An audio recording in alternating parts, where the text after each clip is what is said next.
So my wife is a bartender now. Yep, that's my new profession during She this has quarantine. been making these crazy recipes. Are you enjoying them? I am. Yeah. They are really, really good. Fire emojis. 5 fire emojis out of 5. Out of 5. Damn. That's Have I impressed you? Have I been impressing you? actually, I am very impressed. Yeah. Yeah. At first, I was like, I'm just playing. Okay. But no, I'm really impressed. Pretty good. The way you use Jumex and what you're working with. Yeah. What you got. I know. I've been like working with what I have, which is not much. I feel like a lot of recipes require like a lot of ingredients, and I'm like, wait, what is this? What is that?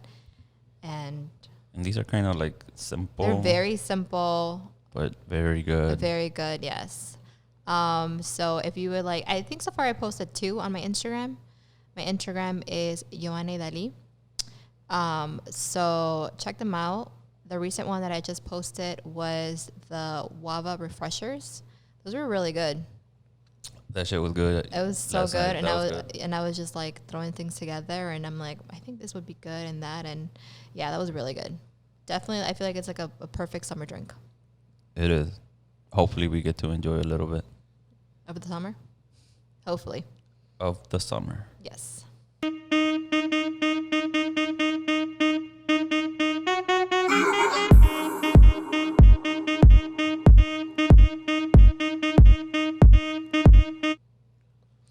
All right, welcome back to Hola Bonita's podcast. This is episode 8.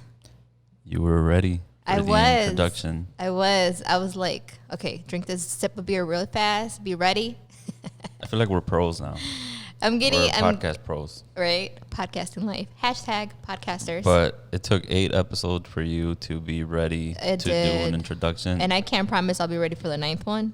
And but for today. And for you to say, welcome back to our new, how do you say, you instead of saying episode, you'll say podcast. I do? Welcome back to podcast 8. I don't say that. Yeah. Rewind. I don't know. We have the tapes. Tapes? I mean, the recordings. How old are you? I'm just kidding. Damn. I'm kidding. I had to say it. But that made me feel old. Yeah? And I realized it right after I said it. I was like, tapes? What tapes? What tapes? What are tapes? So anyways, I have to check. I don't think I say episode 8. No, podcast 8. This was the first time you have made the correct intro. Really? Okay, Yes. I'm gonna have to like listen to this again so I can stick to it. But anyways, so yeah, like my husband was saying, I make bomb ass drinks now, Yeah, they're good. and it's been a lot of fun thinking of like what should I do, you know? Yeah. Oh, you were talking about Jumex. So I'm excited to try the paletas that I made yesterday. ¿Te acuerdas? Oh, I just yeah, remember yeah. right now. With the chilito? Yes, it's good. I'm sure it's gonna be delicious, but this was the first time that I made this. I was just kind of like hanging out watching TV, and I'm like, Yeah. wait, I would really want like una paleta de mango con chile right now. That chilito's good. What's it called? Yes, shout out to Chilito Twist. Chilito twist. Chilito Twist on Instagram, Chilito_twist, I believe. They have really good chilito paste. That was good. We have not tried their other stuff, like their chilito coated candy. We will be ordering some, but their chilito paste for like the rims of like the drinks, the glasses, or anything. I feel like I've had it with like fruit before. I had it with pepino. Baby Juice and I had it with pepino the other day, and he was like, and then yesterday I used some in our mango paletas. So I put some on the bottom of the paleta container, and then I pour Jumex mango juice, and we put them in the freezer, and we're gonna try some today. We're going to have that tonight. Yes, as a little snack. So I'm looking forward to that. Yeah. Easiest, I call it mangoneada paleta. Easiest recipe. You need 2 ingredients: the chilito and the Jumex mango. That's it. Yeah. Doesn't get easier than that. And it's going to be good as fuck. It's gonna be so good. Oh, and you need the paleta. What are they called? Oh, the containers? I don't know. My suegra has these like paleta containers that I'm sure you can get like on Amazon or whatever. I think I ordered them for her on Amazon. Yeah. And that's what I used. But I've seen other people use like a styrofoam cup. Okay. And like popsicle sticks, and they use like the styrofoam cup as the container, like the bottom, the base, Yeah. and then they just put like the stick, which I would assume, I don't know. I was thinking about it because I was gonna do that yesterday, and I was like, wait, do I just? First of all, I don't have popsicle sticks. First of all, right? First of all. But if I did, I feel like si lo pongo en medio no se va a quedar, right? Because it's just gonna roll off to the edge of the cup.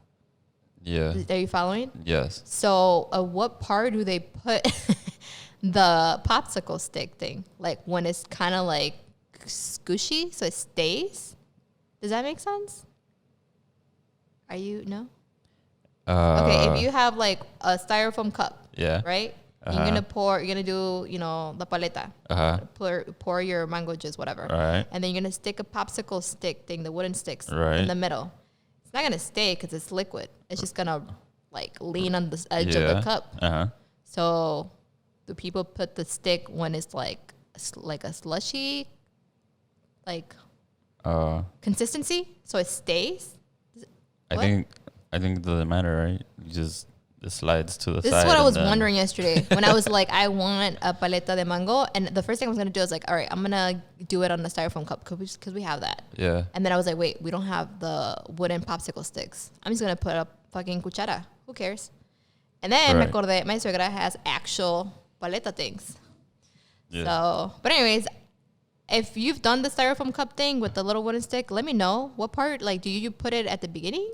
Which in my head it doesn't make sense. Or like, what do you do? Let me know. No, what I'm wondering is like, does it slide right off of the styrofoam cup? Well, you can like rip it up, no? Or I don't know. Right. Let us know. It doesn't stick at all, or what? No say. Do you put non-stick spray? I'm kidding. On the next episode of I have Hola, a lot of Bonita questions. podcast. Okay, I really want to know. But anyways, so we have a little story to talk about. Since we're like in the conversation of cocktails, you want to talk about the Austin story? Oh yeah. I cut you off. Yeah, I'm like, what do you? So we were, you caught me off guard because I'm like, wait, what? You need to concentrate. So we were in Austin, right? Which, by the way, Austin's pretty badass. Their food is, man, they have some really good food. Everywhere you go is like really good. We had delicious food all day, every day. And they put jalapeno on everything. And cheddar. Which for me is like, it's, cheddar and jalapeno. Put jalapeno on everything. Mm-hmm. But yeah, so we were in Austin, and I'm pretty sure we were kind of drunk already. A little bit. This was for dinner, right? Yeah, this was for dinner. We were out at a restaurant. I'm hoping I was a little drunk. But so we were at a restaurant and we were on the phone on Yelp. Yes, everywhere we are going to go out to eat, we always look on Yelp. Yeah. Because, well, one, this was our first time in Austin, and two, like, obviously we'd never been to that restaurant, so we always Yelp everything. See pictures, recommendations. Yeah, so we were on Yelp at the restaurant, and we were looking through their drinks, and there was a lady that was talking about the cucumber Maggie. Mm-hmm. That's what she wrote, the cucumber Maggie. You have to try the cucumber Maggie. So good. But I think everybody kept posting about it, right? About how good it was. Yeah. And so you were like, okay, I want a cucumber Maggie. Yeah, this is what I want. We were waiting. Oh yeah, that's right. We were waiting, so I went to the bar. Yeah, we were waiting to be seated because it was a weekend and it was busy, and but we were ordering drinks from the bar. That's probably how you say you were drunk. Yeah. It was a long wait. Anyways, so I'm like, all right, this is a drink that I want to try. People keep talking about this cucumber drink, and this is what it is. The lady, whoever Yelped that, titled it Cucumber Maggie, right? So I tell my husband, all right, this is a drink I want to drink next. Go order it for me, please. Yes. So my husband, ¿les dices? Yeah, so I go to the bar, and I ask for a cucumber Maggie. Uh-huh. And the bartender looks at me, and she was like, oh, what? Uh-huh. Right, and I'm like, a cucumber Maggie. And I have to keep telling her a cucumber Maggie. Uh-huh. So she's looking at me like, what are you talking about?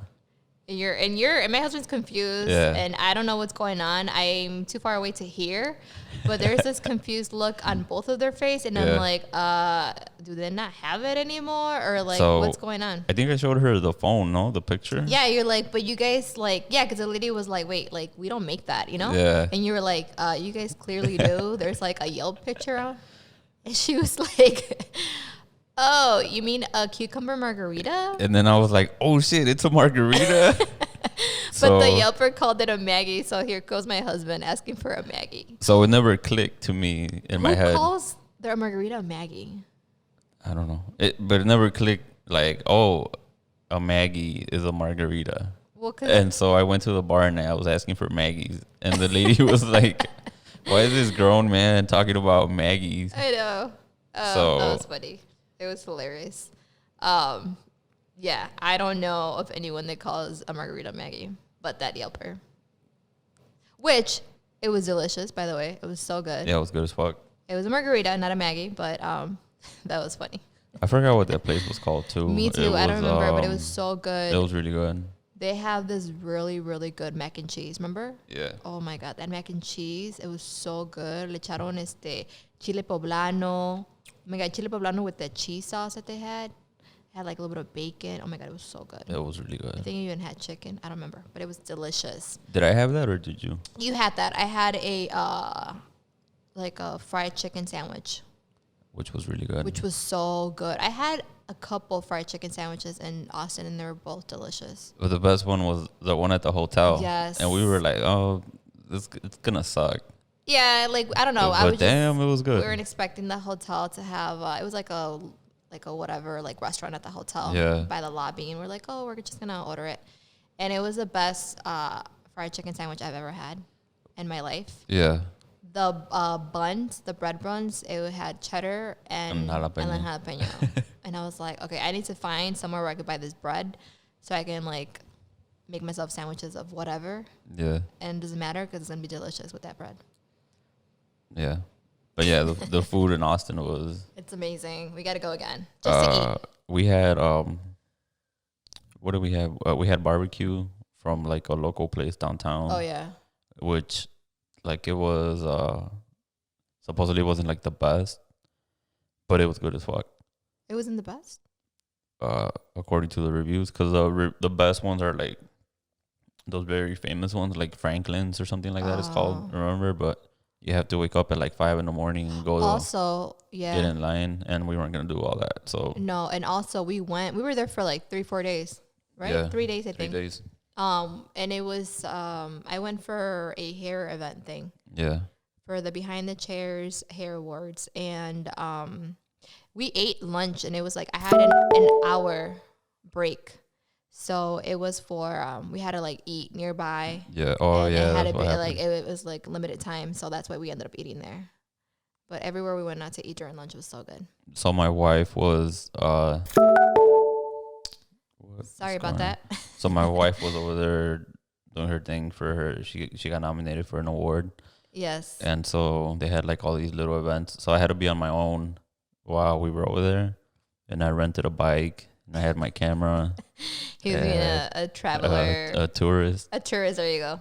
And like I would go and look for the best tacos and shit like that. Oh, you had fun with the food trucks. Yeah. The tacos I had over there were from Torchy's, which were Really they were good. pretty The good. fish ones? Yeah, they were really good. It was like at first I was like, oh, some güeros, you know, so it's not gonna be like good, and it's not like Mexican tacos, like it's like Austin's all full white. of like the Tex-Mex. But they were really good. Yeah.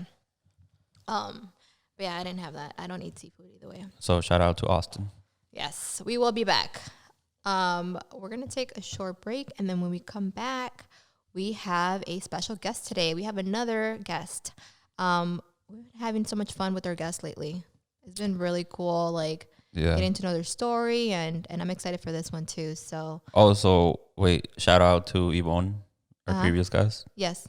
Because I've been listening to Chicano Batman all week. Oh yes. I still have not heard them, but my husband says how good they are, so I'm excited to hear them. So So shout out, we'll talk yeah. about that. But yeah.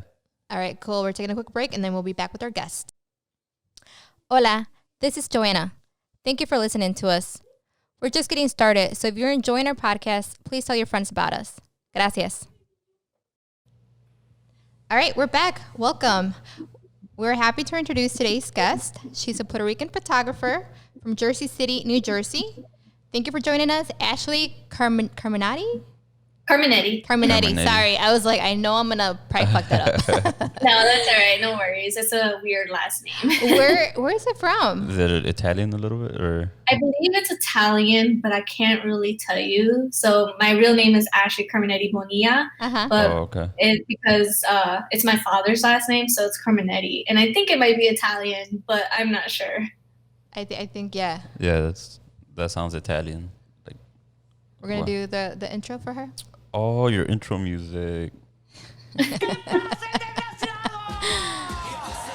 I don't know if you heard that before. I have not. No. So there's this very popular, I don't even think it like airs anymore, but very popular like older TV show from Peru. Okay. And it's called Laura en America. And it's kind of like a Jerry Springer, right? Yeah, it's very like dramatic. And every time that they're gonna like bring out like the cheating husband or whatever, she always says like "Que pase el desgraciado," which I think it translates to like "bring on the bastard" or something. Yeah. so that's like our intro for like our guests. No, not try to be rude or anything, but just like in a fun way. Yeah. Oh, yeah, I can see that being hilarious. All right. Well, I wanted to actually start with your hashtag that's in your Instagram bio. Your hashtag Latina Anxiety Warrior. Yeah. So if you could like talk to us a little bit about that.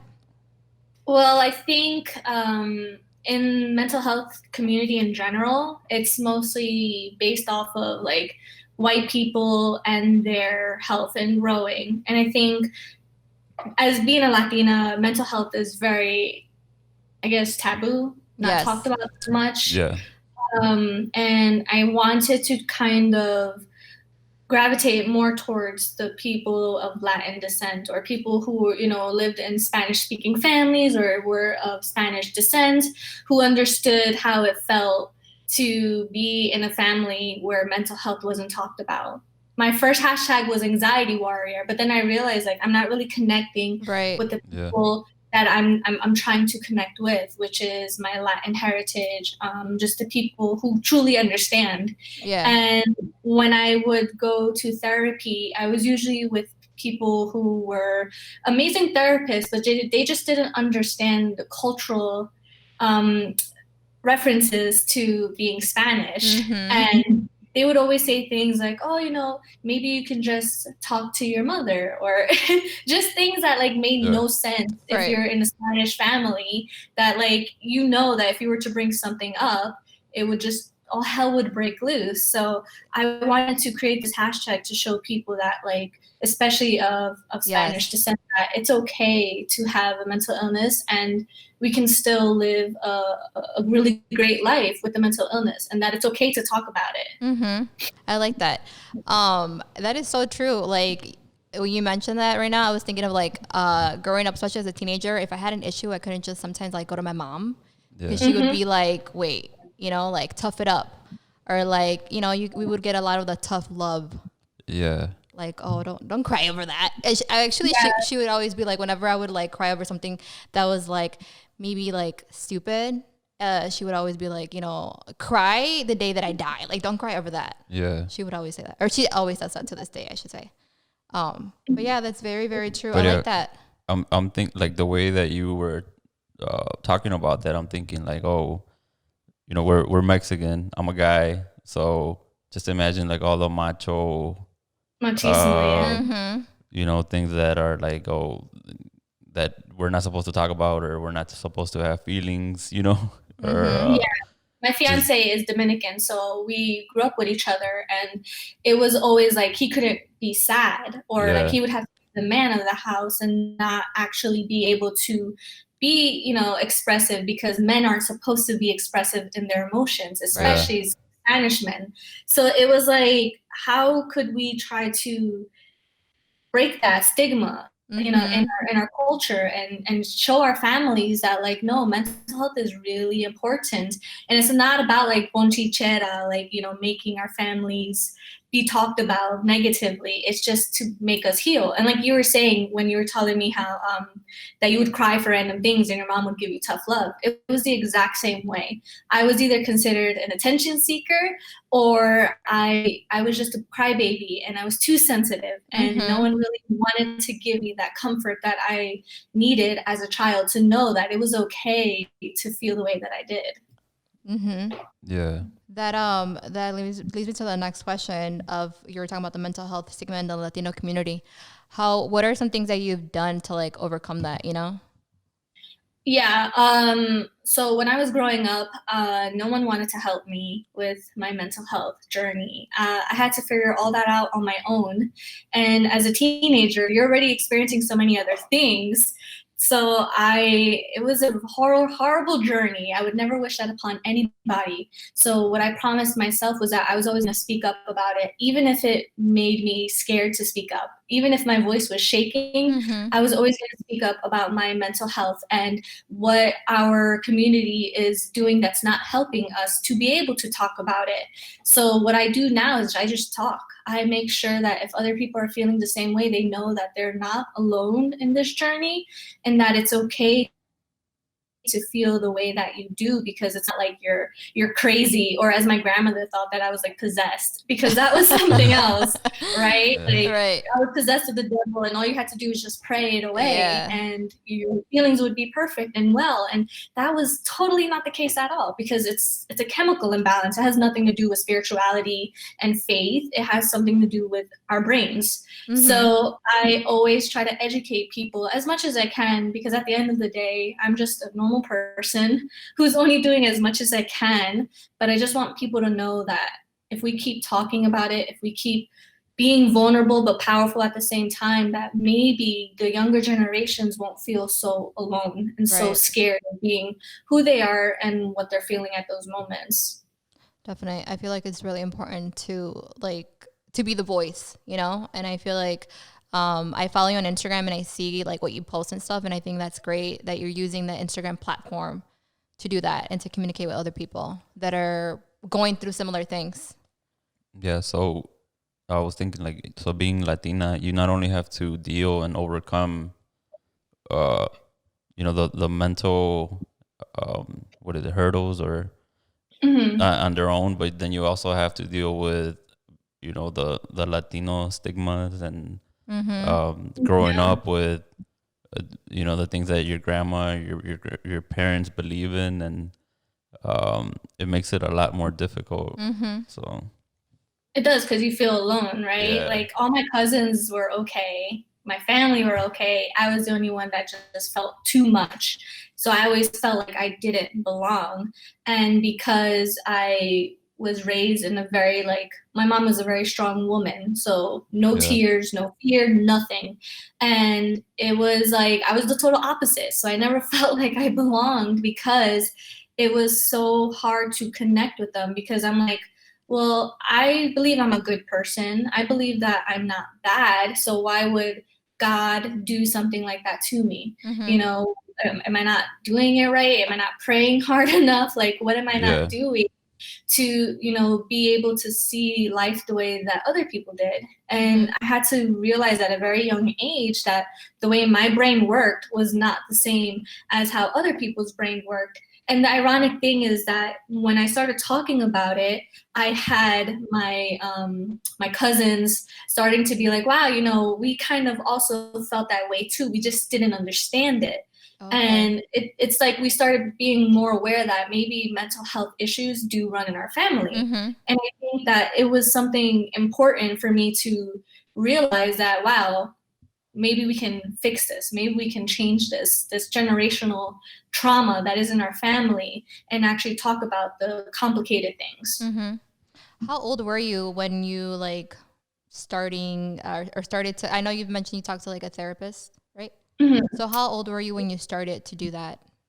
Well, I was 18. Okay. So I had to be of age. Yeah. which sucks. But I knew I was different ever since maybe I was like 7. I think I had my first panic attack around 7 years old, and I didn't understand it. What my family thought was just that I was a very wild child, that I was very emotional, and that I was just very, sensitive to the world. Yeah. And then when I was in my teenage years, I think it got worse because as a teenager, hormones, right? Right. So not only are you dealing with like the typical teenage journey, but you're also dealing with this mental health journey of being a teenager. And it was extremely lonely because I never understood anything, and I knew I needed help, but I just didn't understand how I could get that help. So once I turned 18, I was like, all right, you did enough research. It's finally time. You're old enough. Go see a therapist. And I saw a therapist when I was in college. That was the first time ever that I saw a therapist, was when I was in college. I actually, same here. I actually talked to a therapist once when I was in college, and I feel like it was, it's nice that they're available in school, it makes you a little more comfortable to be like, all right, well, I have like time between my next class or whatever. Let me go talk to somebody. And it helps a ton to talk to somebody that you don't know and that, it's not a family member or a friend. That you don't feel like they're judging. Saved me, what made me realize, wow, I could actually do this, was hearing someone else's side of like to how my brain worked or how my emotions were being experienced. And when I had that, experience from somebody else who was looking into my life, it really made me realize how important it is to, seek that help when possible. But money is a huge issue as well, right? Yeah. Well, the only reason I was able to see that therapist was because it was given to me when I was in college. Not a lot of people are able to go to college because it's expensive. So how can we, especially in the Latina community, find mental health that is affordable enough for us? And that's something that I'm also trying to understand. How can we help each other out in that sense? Because it's important that is something like, seeing a doctor normally when you're sick. If you're not feeling well mentally, you should see a therapist. You don't tell somebody who has a broken bone to just get over it, right? Yeah. You can't do that to people who are experiencing depression or any of those other, mind illnesses. I feel like definitely the money issue, and a lot of times too, like the language barrier, if you don't are fluent in English, and it's like, well, I don't know how many therapists or professionals out there are bilingual. Probably not. So that's what I was gonna say. So then you have to look for a therapist that kind of understands you, right? So then in culture, like you said, culture is a big part. So then did you look for like a Latino therapist or? No, it was whatever my college provided. But I did have a woman of color, and she was of Indian descent, and she was so down to earth that it helped me feel comfortable in my own body. So at the age of 18, I started feeling like, oh wow, I'm supposed to be here, right? Like my brain is okay. I'm not as broken or cursed or, possessed by a demon the way, I felt for most of my life growing up. And, because she was a woman of color, she also understood because she deals with that and also in her culture in certain senses. Yeah. So it made it easier. But when I did get older and I did go see another therapist, she was a white woman, and it didn't click well. And I think it's really hard to find people who understand that cultural thing, but who's also bilingual, right? So I'm an English speaker, and Spanish is very messy, but trying to even find that, right? A bilingual therapist is extremely hard. Yes, it is. And maybe now it's a bit easier because there's the internet, right? So you can do video calls with a therapist, which is amazing. But I think at the end of the day, you need to also experience being there with the therapist and having someone that can relate to you, because something about that just experience it's a very cathartic feeling. And I think we as a community really need to focus hard on that, because that's something that's always been thrown on the back burner. Yeah, that's true. Do you feel like the pandemic that we're living, do you feel like that's added on to the anxiety, Not to mine, because crazily, like how people are feeling now is how I normally feel in my everyday life. So that fear of uncertainty, that worried feeling, like that's how I live all the time. So I have generalized anxiety disorder, which basically means I'm stressed out about everything. Like it doesn't matter what it is, but I just get overwhelmed really easily. And I can have a panic attack, which is basically when I don't know where it comes from. And I start like freaking out, having heart palpitations, or I'll have an anxiety attack, which is when I know my trigger, which triggers me and causes me to have my heart palpitations and all of those things. What I am realizing though is that this pandemic is affecting people who didn't have issues with mental health before a lot more than I think people who do have mental issues. And I say that because from personal experience, obviously I don't really know everybody's experience, but for my own, a lot of my friends who don't have mental health conditions, they're overwhelmed, they're terrified, they're scared, they don't know what's going to happen. And also depression is kicking in because they're lonely. And it's becoming apparent that our society is becoming very depressed because we are social creatures. And it's sad because I would never wish what I feel on anybody. And to see people who have never had any mental health issues before experiencing what I've experienced my whole life, it's a really sad thing to see. And sometimes I'm like, oh, I told you, haha, like, but then I'm like, wow, like, it's kind of unfortunate because you would not wish that on anybody. And a lot of people are also dying by suicide because they don't know how to deal with those emotions, because we're not taught that, right? Like no one's ever taught how to deal with these emotions. And because we've never been in a pandemic before, it's more terrifying. But I think the way out of that is to be open, is to be honest, is to be vulnerable, even if it's terrifying. Like we have to do things that are terrifying in order for us to see how strong we truly are. And I know like not everybody can talk about it because they're afraid of persecution. They're afraid of what people are going to think, but you don't have to tell the world. You could write it down. You could paint.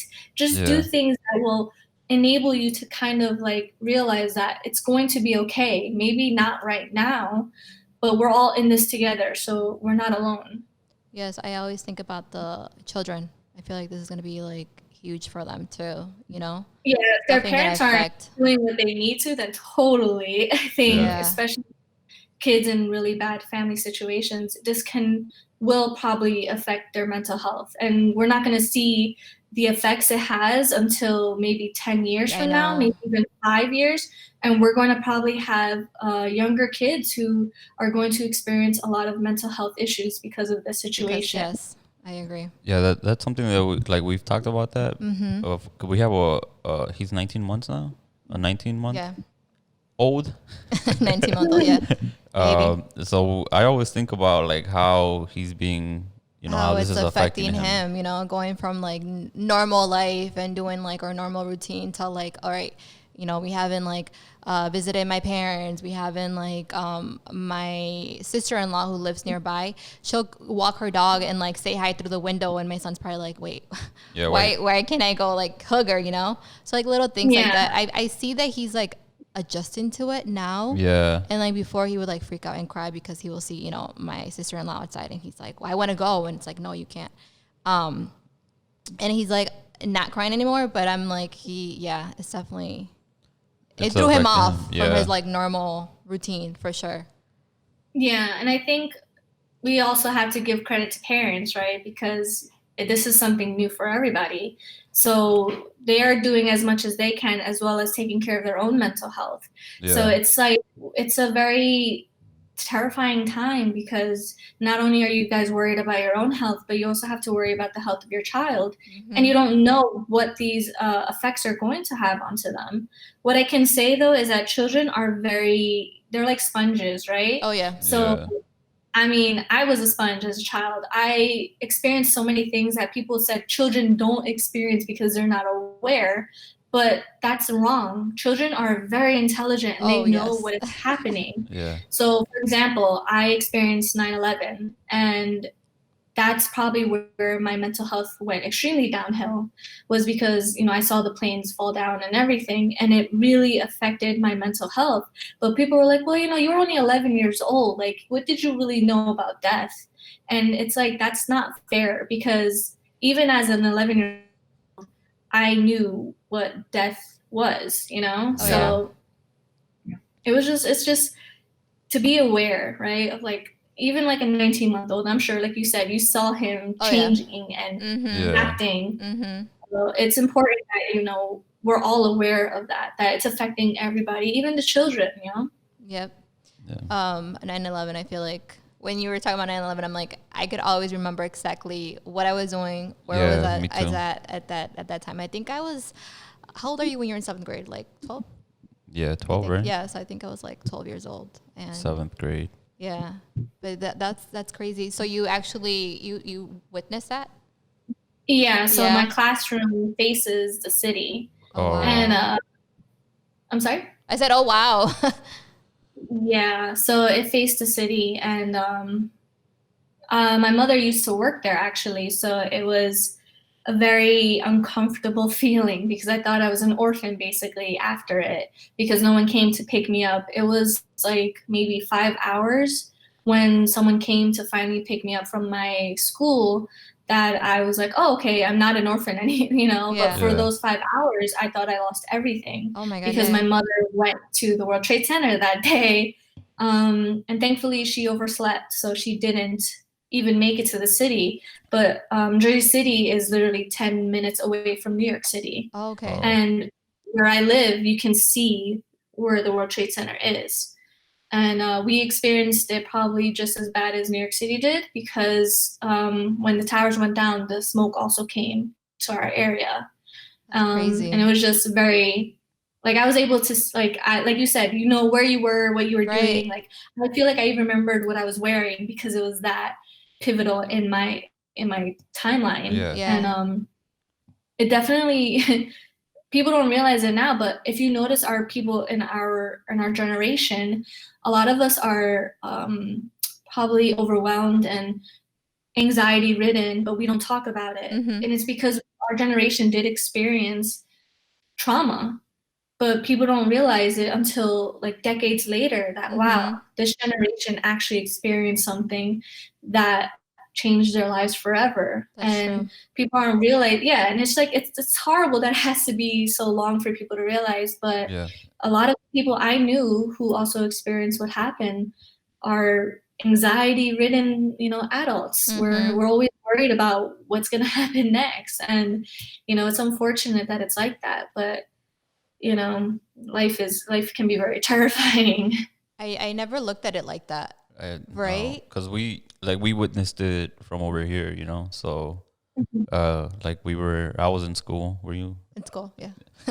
And but I can't even like imagine Being like, you know going through what Yeah. you went through, because I mean I remember exactly what I was doing and who I was talking to, what you know where I was at, and I don't know, I can't even imagine like being where you were. affecting, yeah, by it, how you were. But that's just crazy, because I didn't think about it like you said, like our generation, how it witnessed that, and I'm thinking like, what other stuff have we like gone through, and like technology, and I'm thinking right now of like the Y2K, remember? Yeah, Yeah. Y2K. Y2K, and I'm thinking about like the big, now this pandemic, and I'm like, oh wow. Yeah. Yeah, we're hitting everything before I think most of us hit 30, right? So Yeah. we've experienced the World Trade Center, the Y2K bug. We've experienced, like, I think even like going to war in Afghanistan and all those things. So it's like we didn't even really hit 30 yet, and maybe some of us have, and we're just like, what? Barely. Yeah. Barely. Well, how old am I? 31. I always forget how old I am, so that means I'm old. What are some things that like, do you have any hobbies and stuff that like have helped you like navigate through it all? Yeah, so I definitely paint. Like, I'm not a painter at all, but it really does help me just stay focused. So my brain it runs a lot, miles of minutes, and I'm always hyper focused, which means I can like focus on 5 things at one time, and it can be very overwhelming for my brain. Like it doesn't know how to relax. Mm-hmm. So painting, I kind of me, and I'm just doing that. I also like to, what else do I like to do? I'm trying to read right now, which is kind of hard for my brain. That's hard for me too. I'm always like, Yeah, I'm trying to read too. it goes one ear and then I'm just like, wait, what did I just read? I don't know. Yeah. It's just hard for me to Like I concentrate. can read really fast, but then I'm just like, oh, what was the other thing? Like other thoughts just come into my head, and I'm Yeah. like, yeah, this isn't working. But photography was basically what saved me from and helped me connect with people, because when I was, going through this journey, I became very antisocial. And a lot of things in my life made it that I became very lonely, and I just didn't know how to connect with the community, because there's a lot of things like you see 25-year-olds or 28-year-olds, they're always partying and doing all those things. That was never my life, right? I was never that type of person. So I always felt like I didn't belong. And I'm like, where could I find a community that I can connect with? Mm-hmm. And I found it in the mental health community. I love clothes, so I tried to connect those two together. And then with photography, it was something that I actually was good at. And I think because You're really I was good at. Yeah, I was looking at your Instagram, the photography one. Share your Instagram with us. What's your username? Yeah, what's your? My photography Instagram is JacquelineLoon.photos, and my personal / mental health is AshleyJacqueline.c. And for those accounts, they're kind of what saved me, what helped me connect with people, because my mental health made it feel like I couldn't connect with nobody. And when I found like a group of people in the photography world, and I was like, wow, they don't care that I have a mental illness. It's like, as long as I'm good at something, Mm-hmm. and then with the clothing community, they were like, wow, how are you so confident in showing your body, even though you're not like a twig or tall or whatever. And, and I just felt like, there were ways that I could help people and also help myself in the process, because that's how it began. It wasn't for anybody else. It was for me to kind of like create a diary of like growing and learning this journey that I'm on. So when other people started following it, I was just like, oh, okay, that's a plus. Yeah. But it's really cool that you use social media, that you use Instagram to help you with that. I feel like a lot of times Instagram is viewed negative. Yeah, negative, like, oh, maybe like, I don't know, bullying, or how like some people start comparing their lives to like other people's, whatever they post on Instagram. And it's really cool how you used it for the positive. Yeah. And how it, don't like, get me wrong, you. it's hard, right? Yeah. Because even in the mental health community, you'll have people like, oh, you're not mental ill enough. And I'm just like, what does that even mean? Yeah. What? Because there's like this thing called high functioning, where you're able to still function in the real world. So people don't really think you're mentally ill. So because I look like the way that I do, I don't really get people saying, oh, she has a mental illness. So a lot of people tend to think that I don't have a mental illness, which is crazy, because I don't want to post my mental illness like I have to, right? Like I don't want to have to post me crying for people to be like, oh my gosh, this is a real thing, or me having a panic attack for people to truly get it. I want to just show people that you could still live a beautiful life with a mental illness, and that we don't look like how Hollywood is telling us that we're supposed to look like. So you didn't go to school for photography? No. Self-taught? I went to, what happened?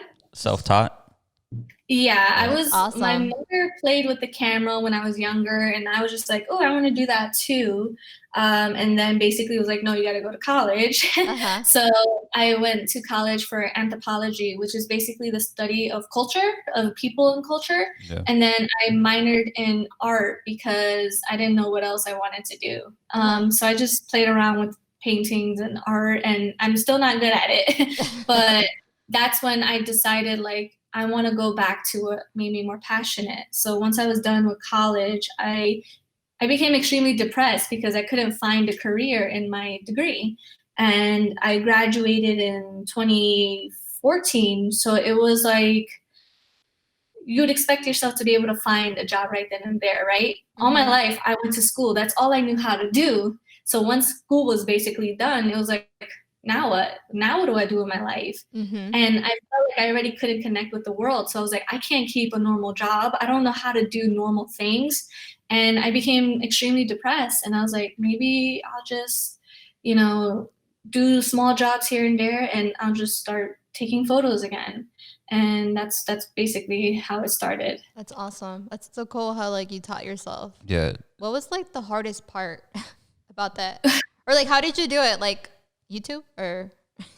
Well, yeah. So in the beginning, like I said, my mom used to have a camera, so I'd always just steal hers and just try to like take photos of stuff, even if it wasn't good. But they saved a lot of my old photos, so it's kind of funny looking back at photos that are like crooked and and stuff like that.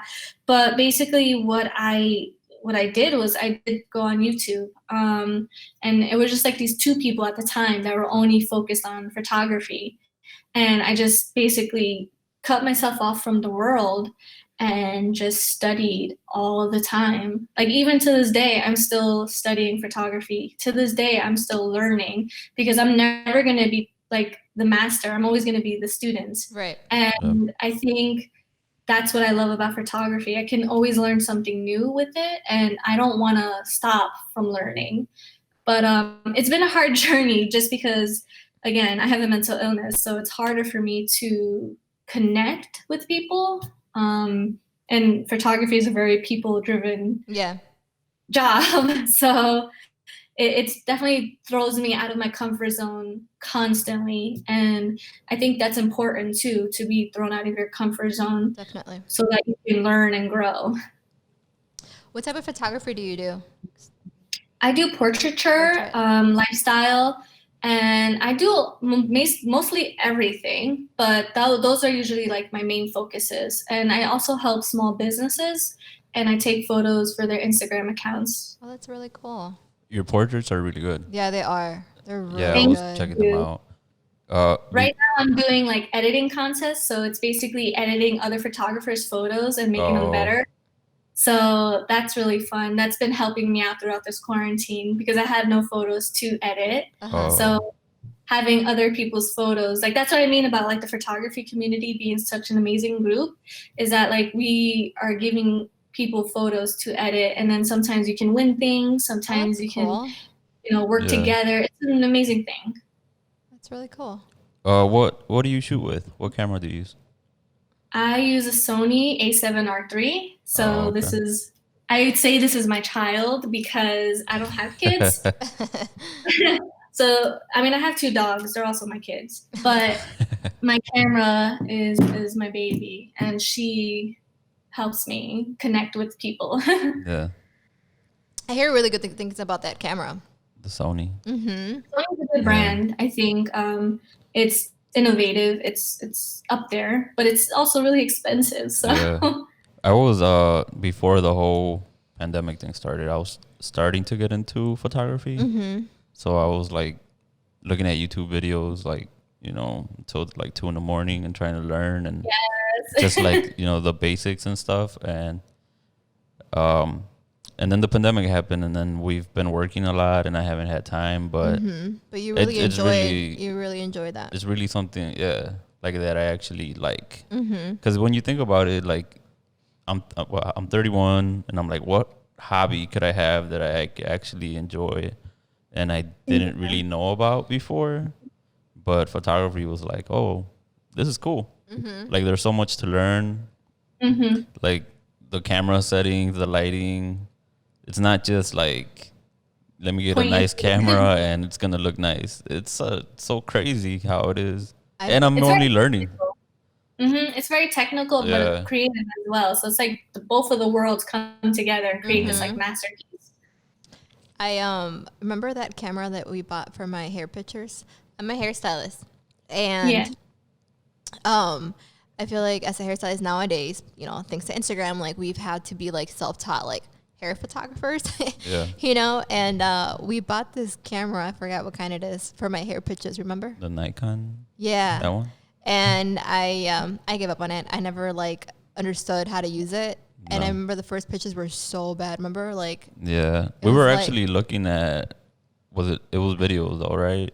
yeah, We had lighting set up it was- supposedly. it's so dark. It was and horrible. it was all like messed up. This is from like 4 years ago. We're like, wow, Yeah. we thought that was cool. Yeah, I mean, 4 years ago, I was not that good either, right? Like, Yeah. me. I just didn't wake up and I'm like, I'm perfect, right? Like, Yeah. no, it's been a long journey. But I think, what photography were you looking to do? What was that? Sorry. What photography was he looking to do? Oh, just I guess street photography. Like people like taking photos of people in the streets and stuff like Yeah, yeah, street photography. We went to that. That's actually Mexico. a really good place to start too, though. Yeah, I think like portrait photography to me it seems like it would be a lot more difficult. Yeah, you have to create a like connection with Yeah. people. Yeah. Like, street photography, you can just like secretly take a photo. Yeah, and- that's what I was planning on learning. Yeah. Like the whole street photography, secret pictures, like just walking. We went to in the Mexico in December, and he took his camera, and you took some pretty Yeah. cool pictures out there Yeah. of just like walking and like in the city and taking pictures of different things, like the taco stands and Yeah. the different things. It was pretty cool. It is cool. Um, So that's what she was saying. Like there's so much in photography. Like she does like portraits, and I think that's like really different than doing like street photography and. Oh yeah, it is. Like now because of this quarantine, Yeah. I've been doing better with like skin retouching and photo composition, which Yeah. means is like there's a photo and then I add like elements to the photo. So Yeah. learning new things and pushing yourself to do things that are more uncomfortable. It's really Yeah. important. definitely. How long have you been a photographer for?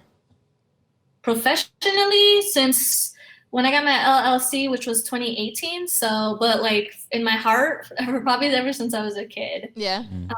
Yeah, but now I take it more seriously. So it's my job now. Just also trying to find like that balance of like having fun still, but also being very Yeah. professional business related with it. Yeah. So since 2018, probably. That's awesome. To get now that you're doing like something that you love as like your profession, I feel like that's really cool. Yeah, I think people also think it's easy, right? I don't think it's Yeah. easy at all. I think you have to work extra hard when it's something Yeah. that you're passionate about. It becomes Agreed. more of a lifestyle rather than a job that you can just quit at Yeah. 5 p.m., right? Like I eat, sleep, breathe, shit, photography. Like it doesn't stop at 5 p.m. That is so So- true. And I think people, when they say you do something that you're passionate about, they're like, oh, it must be so easy and fun. And it's like, yeah, of course, there are parts that are like, wow, I get to do what I love. Right. But then there's parts that are like, oh my God, am I going to survive this month? Oh my God, am I, Yeah. doing the right thing? Is this going to be good when we're older? Like, what am I doing with my life? There's a lot of questions. Every day you have to wake up wanting to do what you're passionate about. Definitely. I could definitely relate 100% being a hairstylist. Yeah. I'm always like I'm just obsessed with hair overall. And there's never I think you have to be obsessed. you have to be obsessed over it to do a good job at it. Yeah. And to truly love it. What's a favorite project that you worked on with photography? So I did this project. I can't remember the years. My years are all mixed up, but I think it was probably 2 years ago where I interviewed people who might not have had a mental illness, but who had known someone with a mental illness or, just had really deep emotions. And I just basically interviewed them, talked about their life and how they felt like society had forgotten them or made them feel like they were unworthy. And I just photographed them, and then it was in like a museum in my city. So I thought that was really amazing just to be able to connect with people and help them express themselves. I feel like that's really important because we're in a world where we're able to express ourselves, but only the good, right? Only the good Right. stuff can be expressed. We are not allowed to express the sad parts because people are like, oh, you're a Debbie Downer, or oh, just think positive. Like just because you think positive doesn't mean things are solved. You still have to respect all the other emotions involved in your body. And I think our society is always like, no, like just be happy or try to be happy or, do all these things and you will be happy. And it's like, no, you have to also respect your sadness. You also have to respect your depression. You also have to respect your anger. All those emotions are just as important as happiness is. Definitely. And to be able to use photography to connect with those people and photograph them was really inspiring to me and humbling because it made me feel like we're in a place in the world where we're actually able to talk about these things, and it's really important. Are any of these pictures on your Instagram? They're not on my Instagram, but they're on my portfolio site. So if you go to jacquelineloon.com, you'll see like there's tabs, and then they'll show a personal tab, and that's where all my personal work is.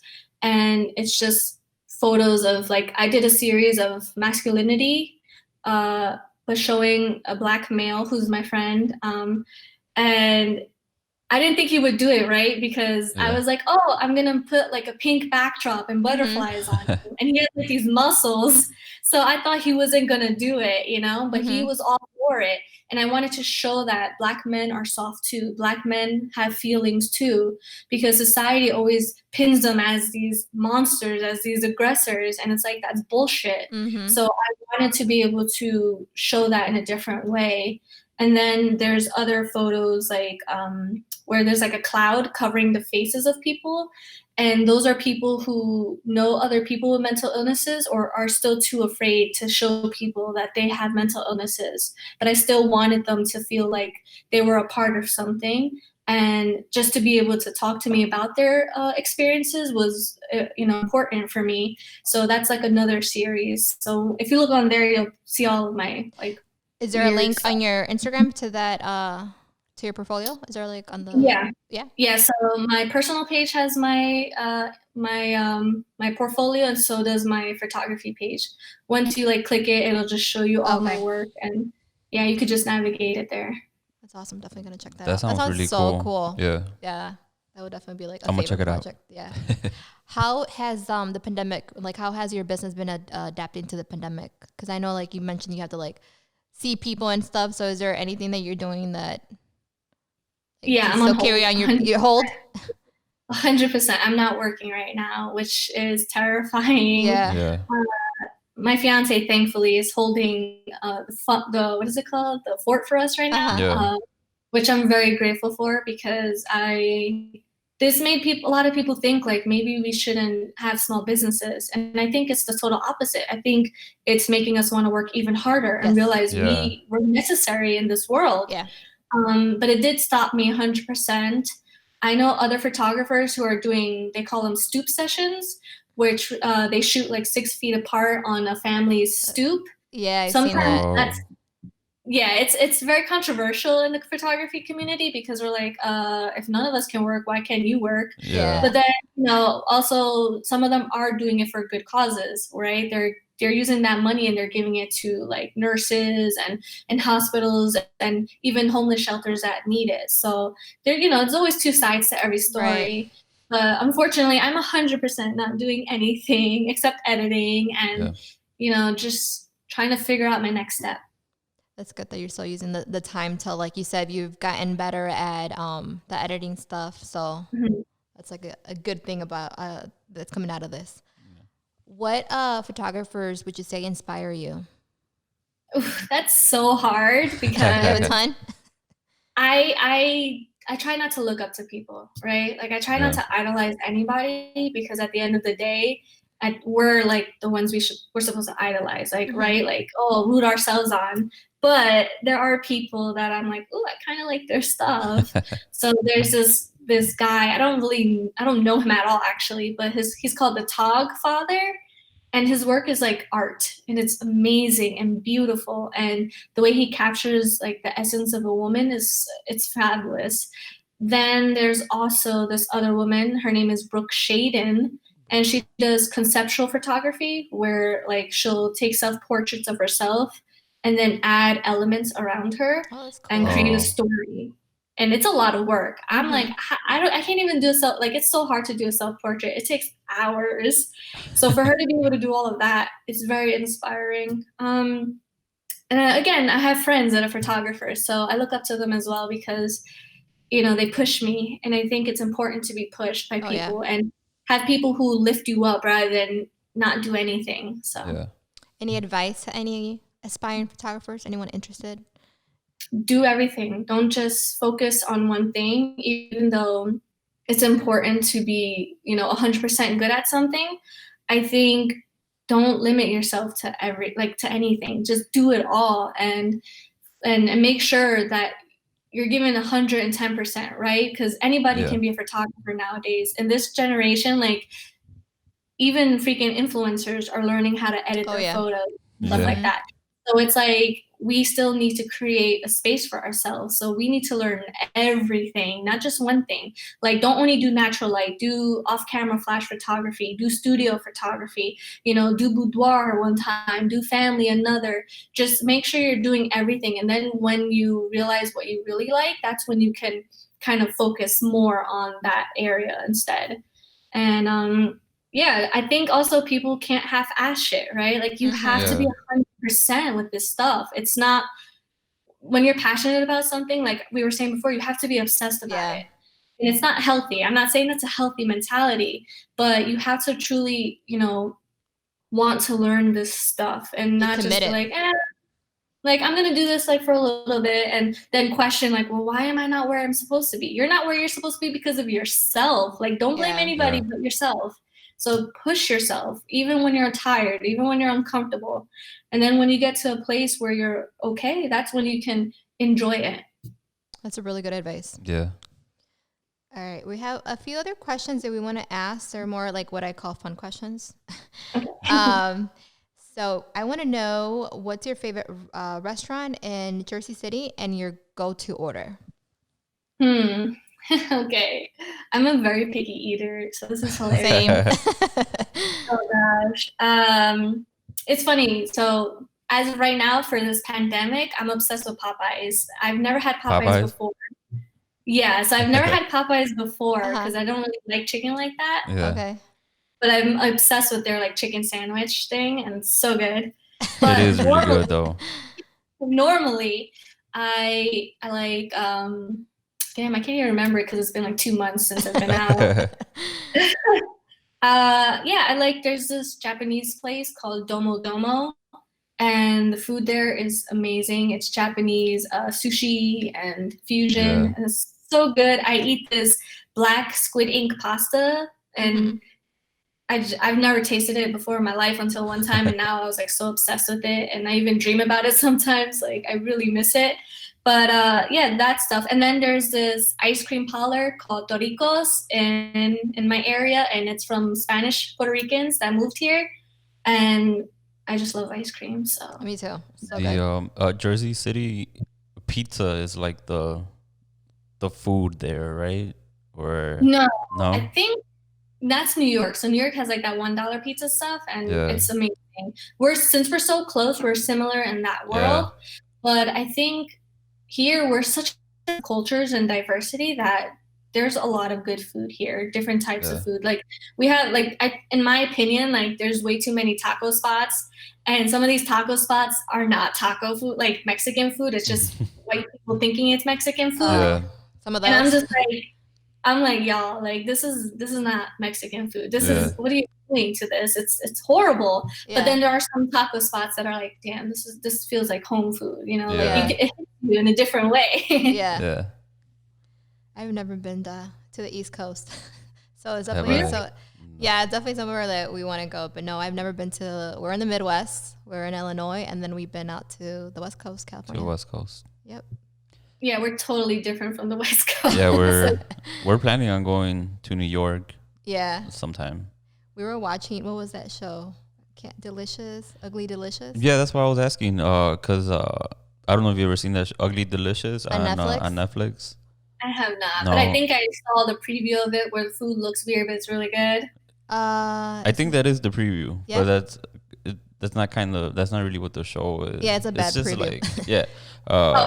But yeah, I think they're in Jersey City, and they're like talking about like Napolitano pizza or what's it called? Remember? Yes, Like I that's remember they're now. like the main. There's like a spot in Jersey where they're Yeah, that's why I was thinking like oh pizza is like their go to as well, like New York City. But that That's interesting because I don't really think a lot of us are like fanatics on pizza. Like there's a old pizza shop called Helen's, but that's like about it. yeah.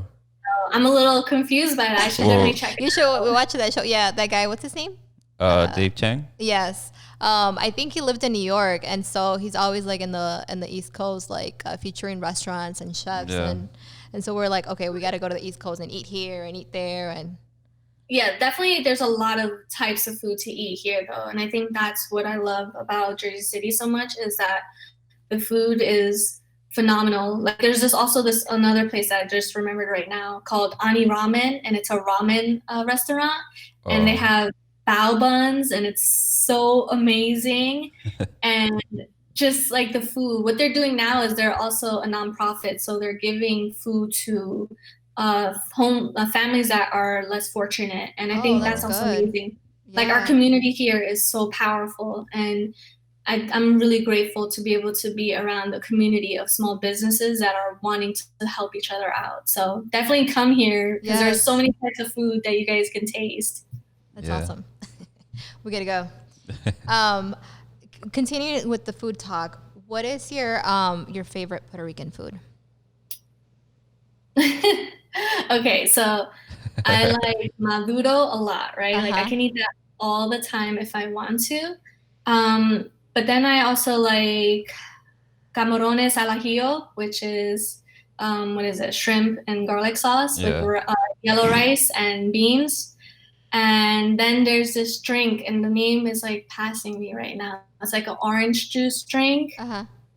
And it's like a icy, and it's so good, and it reminds me of my childhood constantly. But yeah, what I remember is mostly just like rice and beans and chicken. Yeah. Yeah. Those are like the simple staples that like you're like, damn, something so simple like that, but it's really good Yes. food. And maduro, like I'm obsessed with maduro. Yeah. We went to Puerto Rico. I think it was like 4 years, almost 5 years ago. Actually, Almost 5 years almost ago. 5 years ago. And I had we had mofongo, and Yeah. I had this it was like pork and this garlic sauce. And right now when you're talking about garlic sauce, oh my god, that garlic sauce was so good. Like everything we had in Puerto Rico was Yeah, amazing. all the food was really good. Like I remember when we first got there, we ordered like just simple rice and beans, and it was like some of the best. Amazing. Yeah, The best. like So simple. Yeah, yeah, it's crazy because I actually went to Puerto Rico in 2017, and I was born in Puerto Rico, so that was my first time actually going back to my Yeah. island. Oh And wow. yeah, and just eating, like you said, rice and beans, and I was Yeah. like, wow, these are so amazing. So Yeah. good. The mojitos. Oh my god, I had yeah. If really you good haven't, mojitos. I don't know what episode we talked about that, but we talked about it was our honeymoon in Puerto Rico, Oh yeah. and we talked about how the mojitos over there, watermelon mojitos, right? They were so Oh. good. We would take them by the pitcher back to our Yeah, they- the Airbnb we rented. They allowed us to like purchase alcohol to go over It there. was It was really cool. those mojitos were damn, they were good. Yeah, I really thought like here like in the United States here in Illinois like arroz con gandules. It's very popular. So I was like, and I love it. And I'm like, I'm so excited. I'm gonna eat this every Yeah. day when I'm in Puerto Rico. And out of all the places we went to go eat, only one restaurant had arroz con gandules. Everybody had And- arroz con habichuelas. Yeah, Yes, the- yes. and which is delicious. Like it's so good. I think I actually might like it better than the arroz con gandules. Yeah, well, the local people that we talked to over there, they were like, arroz con gandules is not really like a thing It was arroz for con like habichuelas. actual Puerto Rican food. Yes. And And it's funny because here, like, yeah, people always say it's candules, not habichuelas. And I'm like, but wait, like, yeah, are you sure? Uh-huh. So, yeah. yeah. But it was so good. But it was really good. All Gotta right. go back. The next question. What would your favorite day consist of? Okay, so my favorite day would definitely consist of waking up, putting some incense on, probably stretching because I need to stretch. My body's always tight. Definitely like a 10-minute stretch. It could either be a sunny day or a rainy day because both really I vibe with. It's not, the rain doesn't really make me sad. It kind of calms me down. Mm-hmm. And just being able to like walk my dogs and, get a coffee with my fiance and probably just photograph like with people that I'm passionate about, like surrounding myself with people who are doing this for, the love of it, not just for the money or the clouds of everything. It's just for the love of it. And also then maybe after like photographing with people, going home to my mom with some home cooked food and seeing my younger brother and just spending time with family because I'm very family oriented and simple things. I'm a very simple person. That sounds like a good day. Yeah. What is something like the first thing you're gonna do after quarantine? Probably get Panda Express. Yeah. I've been craving Orange Panda chicken? Express. Huh? The orange chicken or something else? There's this thing called Sweet Fire Chicken. Sweet fire. And it's good. Yeah. It's so good. Yeah, so some Sweet Fire Chicken, maybe shopping because it's so hard to online shop. It is. People don't realize it, especially if you're not like skinny and you're like short and curvy, like you never knowing what fits your body. You're like, is this my size? Is this not? So definitely shopping maybe and just going maybe to a park. Like our park's just opened up now, but we still have to social distance and everything because we're in the epicenter, which is really unfortunate. So yeah, probably just going to the park and getting some of that sun on my skin because I'm missing it so much. I was gonna say, I've only been to Panda Express once.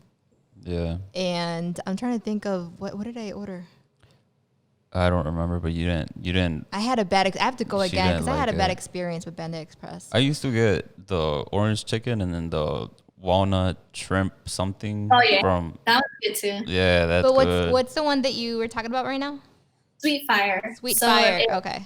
Yeah, I don't know if it's regional, maybe, but the Panda Express they have it, and it's very good because it's kind of like spicy but it's sweet at the same time, so you get the best of both worlds. And it's just, I miss it so much. Like I don't even eat the orange chicken there because it's different, and they changed the recipe, and I'm like, oh, what is this? Yeah. So now I love that Sweet Fire Chicken, and that's probably the only thing I eat from there. I'm gonna see if it's something that's available here in the Midwest because that sounds good. I like sweet and spicy. Chicken. Yeah.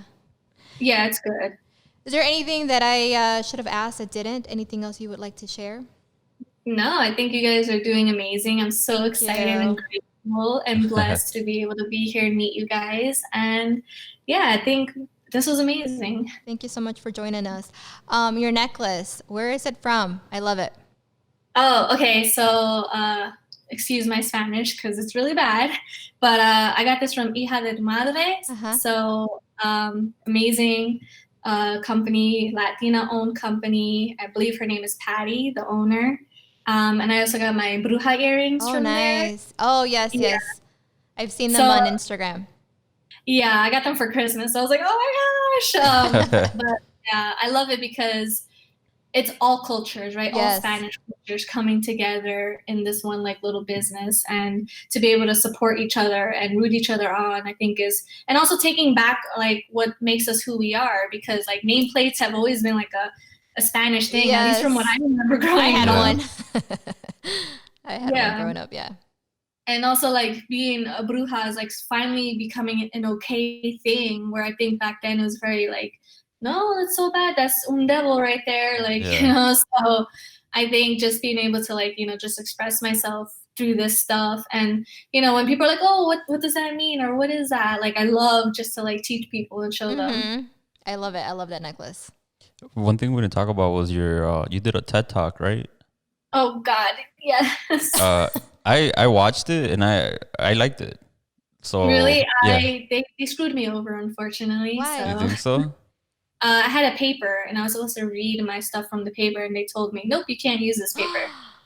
Oh. And I couldn't remember a lot, so I was stuttering. And I stutter already normally, but it was just even more stuttering and more trying to get my words together because, like I said, I have a mental illness, so my brain is everywhere. Right. So I needed something to help me focus. And they were like, you can't use your paper because it doesn't look professional. And I'm like, why couldn't you tell me that like 2 months ago or something? Oh, I would have freaked out. Yeah. Like you think you're like... I wasn't going to go on stage. Like, I was like, I can't do this. I'm done. And they were like, no, you need to go on stage. And I was like, I'm going to die. So it was really hard. It was. Wow. I would have never known that. Like that was a story behind it. No, yeah, I watched it too. And I feel like you did a great job. Thank you. It's something that I like cringe about, but at least I can say I did one of them. So, you know. Yeah. I think I liked it. I think you did good, especially with everything that you were talking about. And by the way, I'll link it. Oh no. unless you don't want us to, but I can. I don't mind. I'm just very shy. You know, with what you were talking about, and now you say that you were supposed to have a card, so it makes it like more genuine. You know what I mean? So yeah, it was definitely genuine. I was like, let me not die on this stage, and then the whole world is gonna record it and see it. So yeah. All right, so we're gonna wrap it up. I want to thank you so much for joining us. Thank you. We do this thing at the end of our podcast for our YouTube channel where we have this. We started calling it a neon sign on top. Yeah, but now it's gonna be a fire sign. Yeah, it's a fire sign because the font that we use is kind of like a fire font, I think, right? Yeah. So, anyways, what would you like your fire sign to say? Anything? Quote. Yeah, anything you want. A quote to live by or anything. Got you. Speak up even if your voice shakes. Oh, Speak I up, like that. Even if your voice shakes. Nice. Boom. That's going to be Damn, that's good. Yeah. Your fire sign. Awesome. Thank you so much. Thank you. I said, it was great getting to know your story. I feel like we talked about really, really good stuff that I'm sure our listeners are probably like, oh my God, yes, yeah, I could relate, you know, and it's finally being talked about, especially in our culture. Yes, thank you guys so much for allowing me to have a platform and to be able to even, you know, talk and hear your experiences and also see that you guys can understand and relate to. It's a very humbling, like I said, and good thing because it makes me feel like, wow, maybe, you know, there are a lot of people that are like this too. And we're not alone. So I am very appreciative that you guys took the time out to, you know, listen to my story and even give me the opportunity to speak on it. So thank you so much. Thank you. Thank you. All right. Awesome. This is all right, guys. Have a beautiful weekend. Thank you. Take care. You too. Stay safe. You too. Bye-bye. Bye. All right. That was so good. That was good. Right? Yeah. I feel like as a hairstylist, I listen to a lot of stories too, like, you know, and I definitely feel like some of the things that were talked about and like the stuff that she has gone through as a Latina is something that as Latinas we can relate to, and we know where she's coming from, you know? Yeah. So that was a really good story. That was cool. All right. So she was our guest, Ashley, and this is it for our episode podcast. Yeah. See, you were going to say, this is it for our podcast. For our podcast. I actually did that on purpose to see. Yeah. Well, I was kind of spacing out a little bit because I was looking at the laptop like, oh, hopefully it recorded everything and we're going to get the video. So. All right. But thank you so much for listening. If you're on YouTube, like and subscribe, please. Any feedback, we appreciate it. Check us out on all of the podcast platforms. Spotify, Apple, Google Podcasts. You should really check us out on YouTube. Yeah, so you could watch us. Yeah. And of course, I have a Google phone and it's going off. All right. Anyways, enjoy your day, guys. Thank you for listening. Peace out. Thank you for listening.